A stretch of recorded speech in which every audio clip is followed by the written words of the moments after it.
Հորիզոնի ժամը 12-ի թողարկումն է, բարև ձեզ։ Շարունակվում է վարչապետ Նիկոլ Փաշինյանի աշխատանքային այցը Լոռու մարզ, որտեղ նա ծանոթացել է կառավարության կողմից իրականացված ու ընթացիկ ծրագրերին։ Երեկ նա եղել է Վանաձոր, Սպիտակ, Գարգար, Ստեփանավան, Սանահին համայնքներում։ Վարչապետի երեկվա վերջին գանգարը եղել է Փամբակ բնակավայրում, որտեղ նա շրջել է մասնավորի կողմից իրականացված ներդրումային ծրագրով կառուցված հյուրանոցային համալիրում, ծանոթացել իրականացված ներդրումներին։ Միավորված ազգերի կազմակերպությունում Հայաստանի մշտական ներկայացուցիչ Պարույր Հովհաննիսյանը իր հավատարմագրերն է հանձնել ՄԱԿ-ի գլխավոր քարտուղար Անտոնիո Գուտերեշին։ Առանձնազրույցի ընթացքում դեսպան Հովհաննիսյանը ներկայացրել է ՄԱԿ-ի կենսաբանական բազմազանության մասին կոնվենցիայի կողմերի 17-րդ համաժողովը 2026 թվականին Հայաստանում հյուրընկալելու կապակցությամբ Հայաստանի կառավարության կողմից ձեռնարկվող քայլերը։ Պարույր Հովհաննիսյանը ՄԱԿ-ի գլխավոր քարտուղարին ներկայացրել է նաև տարածաշրջանում տևական կայունության ու խաղաղության հաստատմանը միտված Հայաստանի կողմից գործադրվող հետևողական ջանքերը, առանձնանշելով Հայաստանի եւ Ադրբեջանի միջև խաղաղության եւ միջպետական հարաբերությունների հաստատման մասին համաձայնագրի արդեն իսկ համաձայնեցված տեքստի առանց հապաղման ստորագրման կարևորությունը, նաև Հարավային Կովկասի փոխկապակցվածությանը եւ ենթակառուցվածքային ողջ ներուժի բացահայտման ուղղված Հայաստանի կառավարության մշակած խաղաղության խաչմերուկ նախագծի իրականացման նշանակությունը։ Հորիզոնի նկարանող խումբը եղել է Կիրանցում, ինչ է փոխվել կիրանցիների կյանքում սահմանազատումից հետո։ Մանրամասները մեր հատուկ ռեպորտաժում։ Մեկ տարի առաջ 2024-ի ապրիլի 23-ին Հայաստան-Ադրբեջան պետական սահմանի Տավուշ ղազախատվածում տեղադրվեց առաջին սահմանային սյունը։ Արդյունքում սահմանազատվեց 12 կիլոմետրանոց հատված։ Անվտանգային ինչպիսի հարցեր են լուծվել։ Մեկ տարվա ընթացքում ինչ է փոխվել սահմանամերձ այս բնակավայրերում ապրող մարդկանց կյանքում։ Շանթ հեռուստաընկերության նկարանող խումբը բացառիկ հնարավորությամբ այսօր Կիրանցում է, զրուցելու մարդկանց հետ, ծանոթանալու նրանց առօրյային ու նրանց զգացողությունների մասին, պատմելու հեռուստադիտողին։ Կիրանցի մուտքը խորհրդանշող խաչքար հուշաքարն է։ Արծվի խրոխտ հայացքի ներքո Կիրանցի մուտքի մոտ ամեն օր եռուզեռ է։ Այս հատվածով է անցնում Երևան-Թբիլիսի միջպետական ճանապարհը, որին զուգահեռ սահմանազատումից հետո կանգնեցված հայտնի պատն է։ Այն բոլորովին էլ սահմանագիծը չէ, ինչպես կարծում են Կիրանցից հեռու ապրող շատերը, այլ այն ավելի շատ հոգեբանական նշանակություն ունի։ Արդեն մեկ տարի է սահմանազատված հատվածներում սահմանի պահպանության համար հայելային կերպով ծառայություն են իրականացնում ոչ թե պաշտպանության նախարարության, այլ ԱԱԾ սահմանապահ զորքերը։ Ռազմաճակատի գիծը վերածվել է սահմանագծի։ Ինչ է փոխվել։ Առաջին հարցը, որ ուզում ես անմիջապես տալ, այն է, թե ինչպիսի մթնոլորտում են ապրում տեղացիները, կան արդյոք կրակոցներ։ 32 տարի անընդհատ մեկ-մեկ վրա կրակելով եւ այլը այսօր, հասկանալի պահով ոչ մի ձևի կրակոց չկա, ոչ մի բան չկա, բայց չգիտենք վաղվա մասին ինչ կարալի, որովհետեւ մենք հələ չենք եկել հասել այդ փուլին, որ հասկանանք վաղվա մասին ինչ կարալի, բայց այս պահին սահմանազատումից հետո ոչ մի կրակոց չի եղել։ Մենք ապրում ենք մեր բնականon ձևով, վախ չկա, ոչ մի խոչընդոտ չկա, հանգիստ, նորմալ վիճակ։ Կրակոց ևս չկա։ Չէ։ Այդա Խոջայանի ընտանիքին պատկանող տունը սահմանազատումից հետո քանդվեց, քանի որ ուղիղ այն մասում էր, որտեղով պետք է անցներ նոր ճանապարհը։ Ընտանիքն ընդգրկվել է բնակարանաշինության նոր ծրագրում։ Սպասում են լավ եղանակի, որ ստացած 21 միլիոն դրամով իրենց նոր տունը կառուցեն ու դուրս գան ժամանակավոր այս կացարանից։ Մենք սիրում ենք մեր գյուղը, կամանանք այստեղ։ Կիրանցում մինչև սահմանազատումը եղել է մոտ 85 տուն, սահմանազատումից հետո մեկ տուն էլ մնաց սահմանից այն կողմ։ Տանտերը Մհեր Սիմոնյանը կառավարությունից ստացել է փոխհատուցում ու Կիրանցում նոր տուն է գնել։ Այժմ զբաղված է հիմնանորոգման աշխատանքներով։ Առհասարակ 1990 թվականից մինչև 2020 թվականը Կիրանցում կառուցվել է ընդամենը մեկ տուն, իսկ հիմա շինարարական եռուզեռ է։ Նոր ծրագրով կառուցվում ու կառուցվելու են 45 նոր տներ։ Շատ ուրախ ենք, որ տեղես ունեցավ իր հիմնական տունը, գյուղի չի բացակայելու, հիմա արդեն գլխին ծածկ ունի, տուն ունի, ազգային ժողովի դեպուտատ Գեգամ Նազարյանի ծրագիրն է, շատ ուրախ ենք, որ ծրագիրը ընդունվել է, առաջարկը չի մերժվել։ Բնակարանաշինության այս ծրագրով կառավարությունը սահմանամերձ համայնքներում ապրողներին նախ հատկացնում է 16 միլիոն դրամ տուն կառուցելու համար, ապա եւս 5 միլիոն դրամ տան ներքին հարդարման համար։ Այժմ ծրագիրն իրականացվում է Տավուշի մարզի 4 եւ Վայոց ձորի 1 գյուղում։ Նաեւ սա է պատճառներից մեկը, որ օրինակ Կիրանցում գյուղից արտահոսք չկա։ ավելին գյուղ է տեղափոխվել Աչաջուր գյուղից մի ընտանիք, որը դարձյալ այս ծրագրով գրեթե ավարտին է հասցրել նոր տան կառուցումը։ Տան հայրը մանկավարժ Արտակ Աստանյանը նոր տան համար վայր է ընտրել գետի հարևանությամբ ամայի մի տարածք, որտեղ նրա խոսքով փուշ ու տատասկ էին։ Զուգահեռ նաև հիմնել է այգի ու որոշել, որ այս տարի անպայման բերք է ստանալու, եթե ոչ ծառերից, գոնե ազնվամորուց։ Արդեն մենք հիմա հանգիստ ենք, որովհետև կա այդ փշալարը, եւ այդ փշալարից այս կողմ այն կողմ մարդիկ ազատ ելքումուտ չունեն։ Գիրանցում շինարարների պակասը լրացվում է դրսից կամ կողքի գյուղերից եկած վարպետներով։ Վարպետներն իրենք են նշում, սա նաև այսպես ասած խոպանի այլընտրանքն է։ 28 տարի խոպան եմ գնացել, 28 տարի, այս ծրագիրը որ ստեղծվել է, ես արդեն ստեղ եմ մնացել։ Ոստեղ եմ աշխատում իմ բրիգադով, այուն գերոջս հետ, այնքան ուրախ ենք, որ այսպես գալիս ենք, տեսնում ես մի երևի մի 10 նորից 20 նորից էլ ստեղ է, բերքաբերել ենք աշխատել։ Համայնքի ղեկավարը նշեց, որ Գիրանցում նոր տուն կառուցել շատերն են ցանկանում, բայց բախվում են բանկային խնդիրների։ Ես կխնդրեի մեր կառավարությունը հատուկ ուշադրություն դարձնի այս դեպքի համար, որ Գիրանցեցին ինքը, այդ որը որ բանկերի հետ խնդրեմ ունի եւ այլը, կարենա այս լավ այս հրաշք ծրագրից օգտվի։ Իհարկե գյուղացիների համար անակնկալ էր, որ սահմանագիծն անցավ ոչ այնպես, ինչպես պատկերացնում էին իրենք կամ այն փաստացի սահմանով, որը եղել է մինչև 1991 թվականը։ Հեշտ չէ կորցնել մշակված այգիներ, արտեր, բանջարանոցներ։ Գիրանցում մինչև սահմանազատումը ամեն տարի կատարվել է մոտ 30-ից 40 հեկտար աշնանացան։ Հիմա կիսով չափ կրճատվել է։ Հասկանալի պատճառներով կրճատվել է նաև խոշոր եղջերավոր անասունների թիվը, բայց մարդիկ պատրաստ են անցնել խելացի անասնաֆերմաներին, բայց նախ անհրաժեշտ գիտելիքներ ձեռք բերելուց հետո։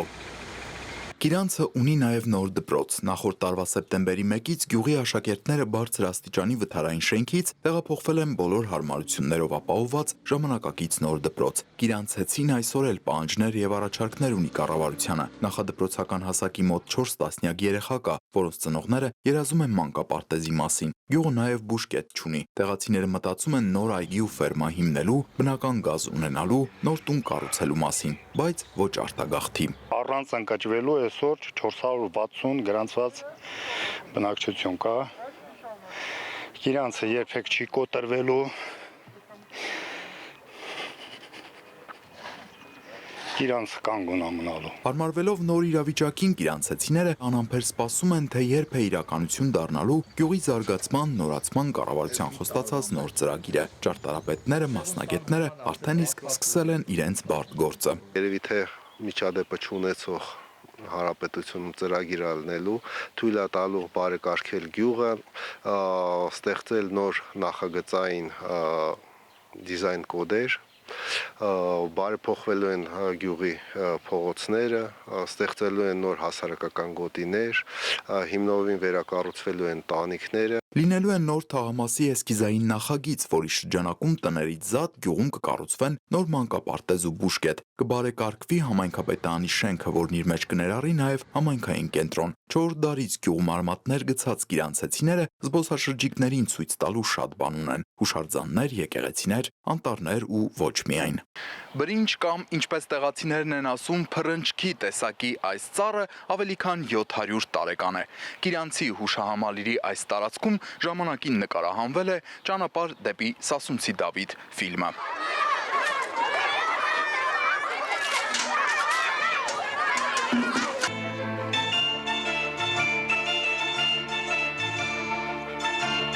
Դպրոցի և միջպետական ճանապարհի հարևանությամբ պետության օժանդակությամբ վերականգնվում է 19-րդ դարի Բազիլիկ ոճի Սուրբ Երրորդություն եկեղեցին, որը կիսով չափ հողի տակ էր, տանիքն ամբողջովին ավերված։ Շինարարական աշխատանքները սկսել ենք 2024 թվականին, ավարտը նախատեսվում է 2025 թվականի հունիս ամսին, հունիսի վերջ։ Իրականացրել ենք ամբողջությամբ եկեղեցու վերականգնումը։ Եկեղեցու շուրջ հույս ունենք, որ պիտի զարգանա յուղի համայնքային կյանքը, պիտի լրացնենք այն բացը, որը որ եղել է տարիների ընթացքում, այն բացը, երբ աղոթք չի հնչել այստեղ, այլևս պիտի ընդհատվի դա եւ մեր պապերի աղոթքը պիտի շարունակություն ստանա։ Գիրանցեցիները միաբերան պնդում են, իրենք վախեցող ու արտագաղթող տեսակ չեն։ Հավելում են, եթե գյուղը դիմացել եւ մնացել է մոնղոլների եւ Շահ Աբասի արշավանքներից հետո, ապա անկախ Հայաստանում կմնա ու կշենանա։ Տիգրան Հովակիմյան, Լևոն Խաչատրյան, Հորիզոն։ Այսօր մամուլի ազատության միջազգային օրն է։ 1993 թվականի դեկտեմբերի 20-ին ՄԱԿ-ի գլխավոր վեհաժողովը հատուկ բանաձևով մայիսի 3-ը հռչակեց մամուլի ազատության միջազգային օր։ Մամուլի ազատության համաշխարհային օրը կոչված է հիշեցնելու միջազգային հանրությանն այն մասին, որ մամուլի եւ կարծիք արտահայտելու ազատությունը հիմնարար ազատություն է, որոնք ամրագրված են մարդու իրավունքների համընդհանուր հռչակագրում։ Հայաստանում խոսքի եւ մամուլի ազատությունը ամրագրված է Հայաստանի սահմանադրության 27-րդ հոդվածում։ Միացյալ Նահանգները պատրաստվում է պատժամիջոցներ կիրառել բոլոր այն պետությունների եւ ընկերությունների նկատմամբ, որոնք նավթ ու նավթամթերք են գնում Իրանից։ Այդ մասին հայտարարել է Դոնալդ Թրամփը։ Թեմայի շուրջ Արտակ Հովհաննիսյանը զրուցել է Արտյոմ Երկանյանի հետ։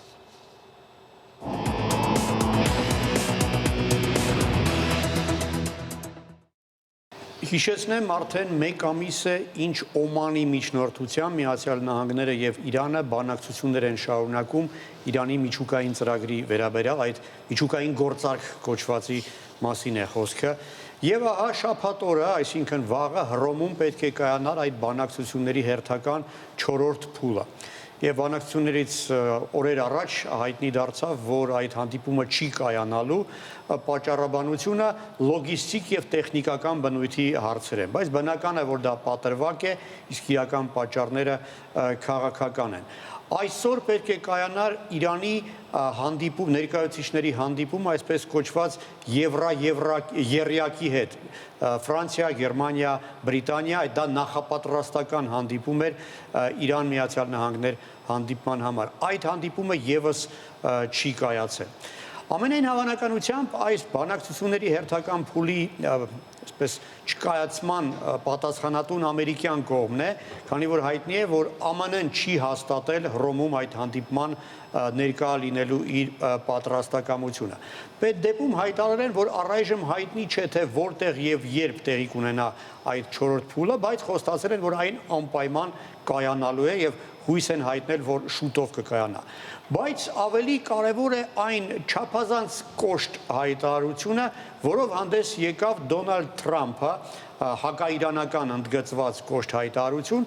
որում սպառնացել է պատժամիջոցների կիրառման բոլոր այն պետություններին եւ մասնավոր ընկերություններին, որոնք այսուհետ Իրանից նավթամթերք, նավթ եւ քիմիական արդյունաբերության ապրանքներ ձեռք կբերեն։ Սա իսկապես նորություն է, ամենևս այդպիսի կոշտությամբ երբեք չի հնչեցրել։ Մեջբերեմ նրա խոսքերը. ցանկացած պետություն կամ անհատ, որը այսուհետ ձեռք կբերի Իրանից ցանկացած քանակի նավթ կամ նավթաքիմիական արտադրություն, անհապաղ կբախվի երկրորդական պատժամիջոցներին։ Եվ պարզաբանել է, թե ինչ տեսք կունենան այդ պատժամիջոցները։ Խոստացել է, որ այդ պետությունը կամ մասնավոր անձը կամ ընկերությունը, որը Իրանից նավթամթերք կամ նավթաքիմիական արտադրություն ձեռք կբերի, չի կարողանա որևէ տեսակի համագործակցություն ունենալ ամերիկյան ընկերությունների հետ եւ բիզնես ծավալել Միացյալ Նահանգների տարածքում։ Իրանի կողմը անմիջապես արձագանքել է, Իրանի արտգործնախարարության ներկայացուցիչը հայտարարել է, որ այդպիսով Միացյալ Նահանգները փորձում են խանգարել Իրանի համագործակցությանը զարգացող պետությունների հետ եւ անվանել է Դոնալդ Թրամփի այս սպառնալիքը ոչ այլ կերպ, քան տնտեսական ահաբեկչության դրսևորում։ Արդյոք Հայաստանը եւս օգտվում է իրանական շուկայից, այսինքն մեզ եւս սպառնում է սա։ Նախ պետք է ասեմ, որ առայժմ Թրամփի խոսքերը ոնց հասկանում եմ սպառնալիք են ավելի շատ, որովհետև որևէ որոշման մասին ոչ մի հրապարակում չեմ տեսել։ Համենայն դեպս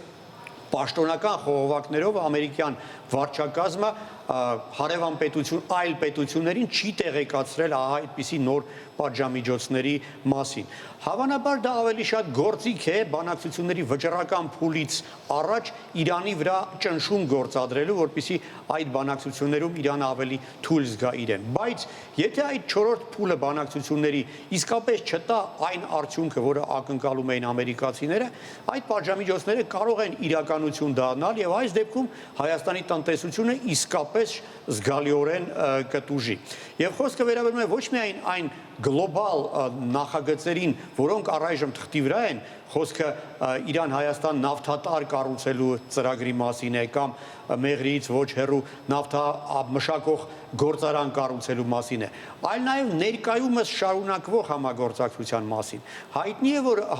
հայկական ընկերությունները Իրանից գնում են ոչ մեծ ծավալի, բայց ամենայն դեպս գնում են բենզին, նավթամթերք տարբեր, ավիաբենզին եւ իհարկե նաև քիմիական արտադրության տարբեր, արդյունաբերության տարբեր ապրանքներ։ Եվ եթե այդ պատժամիջոցների իրականություն դառնան, բազմաթիվ հայկական ընկերություններ իհարկե դրանից կտուժեն եւ անուղղակիորեն կտուժի նաեւ Հայաստանի տնտեսությունը։ Նշեմ, որ ամերիկյան նախորդ դեմոկրատական վարչակազմը այսպես ընկալումով է վերաբերում դրան, որ Հայաստանը ստիպված է Իրանի հետ համագործակցել, հաշվի առնելով ստեղծված աշխարհաքաղաքական իրավիճակը եւ համեստ էներգետիկ համագործակցության ծավալները Հայաստանի ու Իրանի միջև ամերիկյան դեմոկրատական վարչակազմը աչք էր փակում այդ ամենի վրա եւ այսպես ուշադրություն առանձնապես չէր դարձնում։ Ներկայիս հանրապետական վարչակազմը ոնց հասկանում եմ այլ կերպ է տրամադրված։ Եվ եթե Թրամփը իսկապես իր խոստումը իրականություն դարձնի, կարծում եմ իր պատժամիջոցները կլինեն տոտալ եւ որևէ այսպես բացառություն չեն ենթադրի։ Հարցում իսկ նախկինում երբևէ տուժել է Հայաստանը ամերիկյան պատժամիջոցներից ու կոնկրետ Իրանի հետ համագործակցության համար։ Մի քանի անգամ ամերիկյան պատժամիջոցների ցուցակներում հայտնվել են հայկական ընկերություններ։ Վերջին անգամ 23 թվականի ապրիլին Միացյալ Նահանգների առևտրի նախարարությունը հրապարակել էր 10 պետությունների 28 ընկերությունից բաղկացած ցուցակ, այդ ցուցակում կար նաև 2 հայկական ընկերություն։ Մինչ այդ էլ ավելի շուտ տարիներ առաջ եւս 2 այլ ընկերություն նույնպես ամերիկացիների կողմից պատժամիջոցների էին ենթարկվել այն բանի համար, որ Իրանին վաճառել էին այնպիսի ինչ-որ տեխնիկա, որը կարող էր օգտագործվել նաև միջուկային արտադրության մեջ։ Իհարկե դրանք մասնավոր ընկերություններ էին, պետությունը որևէ առնչություն այդ գործարքների հետ չուներ, բայց այնուամենայնիվ անուղղակիորեն դրանից ենթադրում եմ տուժել է նաև Հայաստանի տնտեսությունը, իսկ այս դեպքում, եթե այս պատժամիջոցները իրականություն դառնան, հետևանքները կարող են մեզ համար շատ ավելի լուրջ լինել։ Շնորհակալություն։